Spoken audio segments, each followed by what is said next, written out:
APEC comprises 21 economies, as you know, starting from Canada at one end to New Zealand at the other end.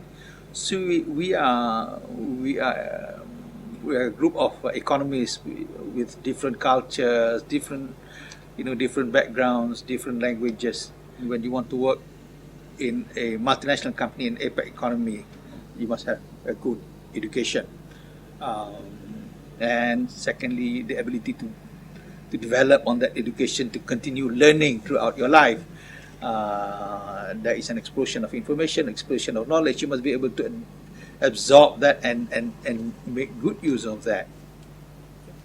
I think businesses can do a lot to help young people succeed globally, especially if you're a multinational company, you operate across borders.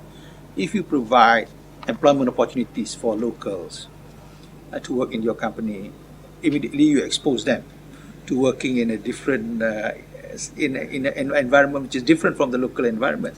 APEC, through the HRD working group, has been identifying different pathways to learning for our young people, and also through the HRD working group, we have dealt with issues like developing the workplace for the 21st century, a modern workplace, so that these companies and our young people who work in them are able to learn, are able to adapt, and able to become global citizens. Our work in this area is based on the overall way that APEC operates. We basically are a forum where we exchange views, we exchange ideas, we convince each other of what is beneficial from our own experience.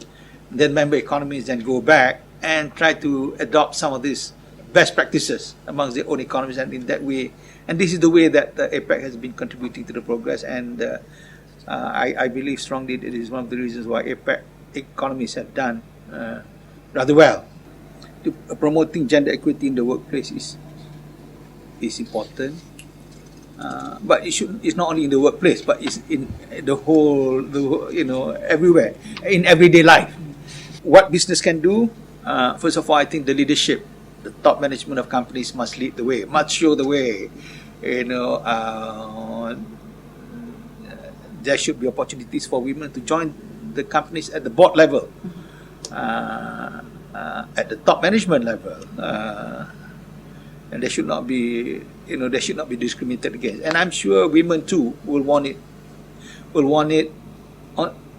this way, i.e., they would not want to be there just because they are women, but they want to be there because they are qualified for the job, they are qualified for the positions. APEC is making good progress in this area. More than 500,000 women enterprises in Indonesia, and 400,000 in Korea are headed by women. They run fully 20% of all of China's SMEs. So APEC has been making good progress, but there's room to do more, and there's good reason to do more.